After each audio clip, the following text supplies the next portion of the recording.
인류의 기대 수명이 점차 증가하면서 요즘은 100세 시대라고 불립니다. 이처럼 노년기가 길어진 만큼 노후를 건강하고 풍요롭게 보내는 것에 대한 사람들의 관심이 높아졌습니다. 어떤 사람이 노년의 재물과 건강운이 좋을까요? 그래서 오늘은 말년운이 좋은 사람의 특징 5가지에 관해 이야기 나눠보고자 합니다. 내가 말년에 운이 좋은지 궁금하시다면 꼭 끝까지 시청해 주세요. 구독과 좋아요는 무료입니다. 주제가 마음에 드신다면 클릭 한 번만 꾹 눌러주시면 감사하겠습니다. 첫 번째, 하관이 좋은 관상. 관상학에서는 사람의 일생을 얼굴의 부위별로 대응시켜 해석하는 방법이 있습니다. 초년운은 이마에서 눈썹 사이를 나타내고 중년운은 눈에서 하관 전까지를 의미하며 말년운은 입술에서 턱에 이르는 하관에 해당합니다. 따라서 이마 또는 코 선과 같은 다른 부위가 관상적으로 미흡하더라도 말년운을 대표하는 하관이 좋은 경우 행복한 말년을 보낼 가능성이 높다고 볼 수 있습니다. 특히 얼굴의 턱 부분은 지각으로 불리며 이는 토지와 집을 상징하는 것으로 여겨집니다.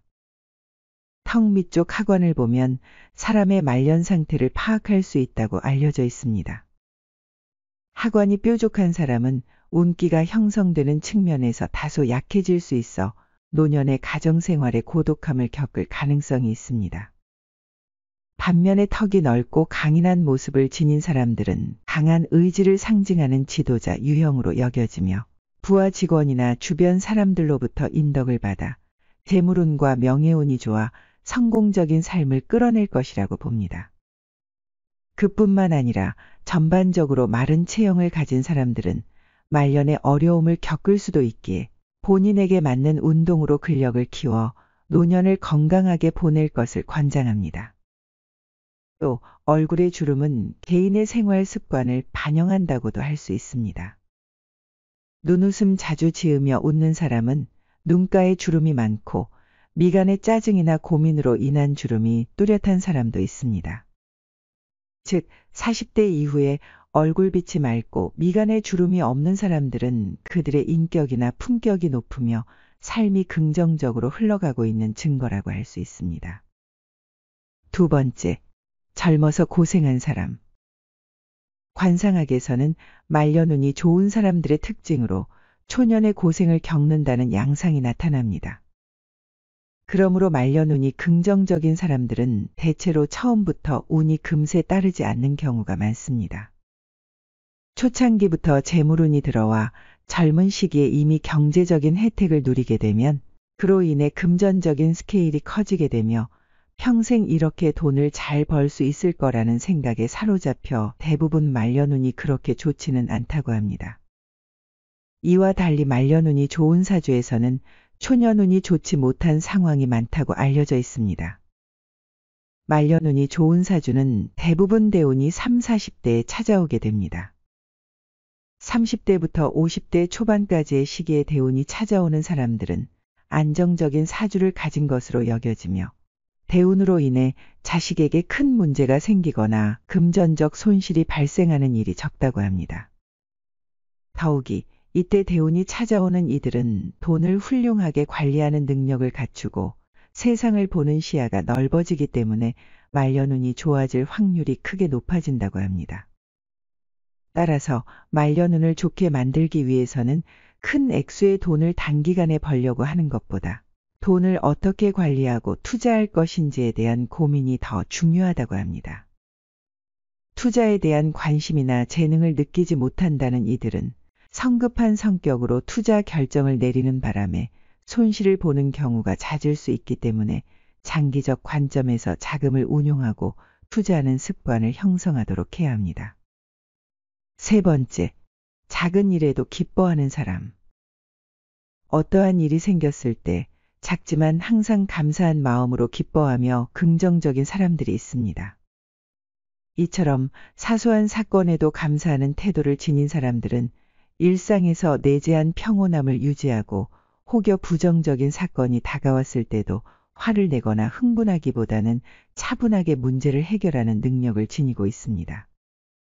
아무리 형편이 어렵더라도 그러한 상황에서도 늘 긍정적인 자세로 대응하는 사람들이 인생의 후반기의 행복과 좋은 인연을 맞이할 가능성이 높다고 합니다. 감사하는 마음을 가지면 정말 더 많이 감사할 일들이 일어날까요? 실제로 많은 사람이 이것을 주장하고 있습니다. 가장 권위 있는 말 중 하나는 불교 화엄경의 가르침이자 원효대사의 해골물로 알려진 일체유심조의 가르침입니다. 이는 모든 것은 마음이 만들어낸다는 의미를 담고 있습니다. 그러므로 매사에 감사하는 마음을 가진다면 결국 감사할 만한 현실이 창조되기 시작하는 것입니다. 감사할 일이 이어진다면 이는 마음의 평안과 기쁨을 위한 가장 훌륭한 방법이 아닐까 싶습니다.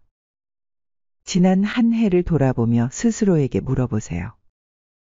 충분히 감사한 마음으로 살아왔는지, 그리고 감사받을 만한 일들을 베풀며 살았는지를 말이죠. 만약 그렇게 하지 못했다면 이 순간부터라도 시작하시면 됩니다. 절대로 늦지 않았습니다. 일을 진행함에 있어서 때를 맞추는 것은 중요하지만 깨달음을 얻고 감사의 삶을 살아가는 데에 늦은 시기란 없기 때문입니다. 다만 하루라도 빨리 깨달으면 깨달을수록 그만큼 자기 삶에서 행복해질 기회가 늘어난다는 점을 잊지 말아야 합니다. 이제부터라도 사소한 것에 기뻐하면 작은 행운도 크게 다가온다는 것을 기억하며 웃음과 감사의 인사를 일상 속에서 자연스럽게 표현하는 습관을 지녀보시는 것이 어떨까요? 그렇게 함으로 삶의 작은 기쁨들이 더욱 가치 있게 다가올 것입니다. 네 번째, 중년을 잘 보낸 사람. 예전에는 인간의 수명이 그리 긴 편이 아니었기에 청소년기에만 자기 정체감을 확립하는 과제가 있었습니다.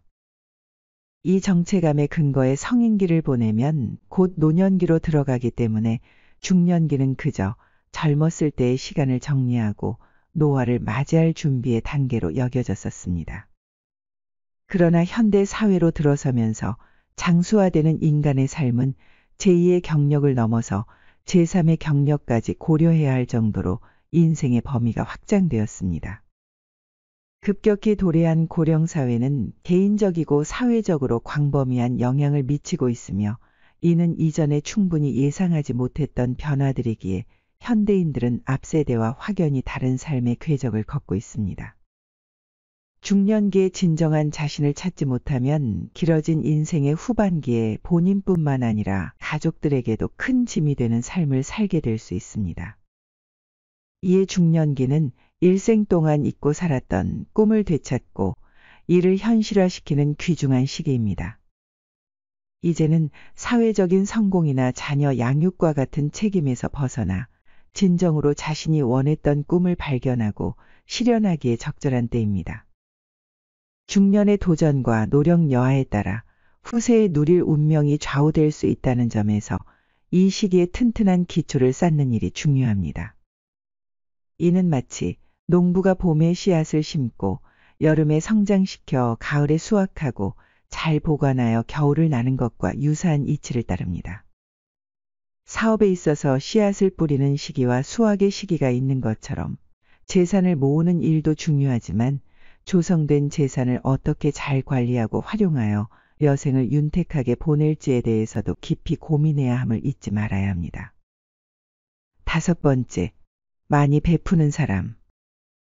주위 사람들을 존중하며 친절을 베푸는 것이 생활이 되어 있는 분들이 있습니다. 꼭 금전적인 도움이 아니더라도 어려움을 겪고 있는 지인에게 따뜻한 말 한마디를 건네거나 맛있는 음식을 나누어 먹는 등의 작은 행위들이 쌓여 결국 말년운을 좋게 만들어줍니다. 말년에 복이 있다고 여겨지는 사람들은 대체로 자신이 많이 갖지 않았더라도 남들과 기꺼이 나눴던 삶을 살아온 이들이며 불필요한 분쟁을 피하기 위하여 타인의 의견을 수용하고 긍정적인 영향력을 미치는 태도를 견지하는 분들입니다. 바로 이런 습관이 자신의 말년을 좋게 만들어주는 요소라 할 수 있습니다. 그뿐만 아니라 언행에 있어서 짜증을 내거나 화를 내는 말투가 아니고 인자하고 자신감 있게 말하는 것 또한 중요합니다. 이런 태도는 가족 간의 유대관계도 좋아지고 화목하며 건강하기 때문에 집안에 근심이 없는 경우가 많습니다. 즉, 말년에 운이 좋다는 말을 부유하게 산다는 의미로만 한정할 필요는 없습니다. 운이 좋다는 것은 꼭 재물이 아니더라도 평안하고 행복한 삶을 누리는 것을 말합니다. 노년의 재산과 관련 없이 안정과 평온을 느끼며 삶을 영위하는 삶도 말년이 좋은 운이라고 볼 수 있겠습니다. 현실에서는 은근히 말년에 복이 많은 부자를 찾기란 쉽지 않습니다. 왜냐하면 그들은 겉으로 보이는 재물과 성공에만 집중하며 내면적인 풍요로움을 충분히 쌓아두지 않았기 때문입니다. 이는 부자에 한정되지 않으며 음양과 내면을 조화롭게 가꾸지 않은 사람들 또한 말년에 좋은 운을 누리기 어렵습니다. 또 아무리 좋은 운이 찾아와도 개인적인 노력이 없다면 그 기회를 알아보지 못하고 놓칠 수 있습니다. 그러므로 좋은 사주라면 열심히 노력해서 배가 되는 기쁨을 얻으시고 좋지 못한 사주라면 더 열심히 노력해서 좋은 사주로 거듭나시기를 바랍니다. 아울러 세상에 나쁜 사주는 없다고 합니다. 언제나 사주는 자기 하기에 따라 변하기 때문입니다. 혹여 감나무 밑에서 감이 떨어지기만을 기다리는 분이 계신다면 힘든 초년을 겪었다 할지라도 후천적인 노력을 통하여 행복한 말년운을 이루어 나가시길 바랍니다. 구독과 좋아요, 알람 설정은 사랑입니다. 끝까지 시청해 주셔서 감사합니다.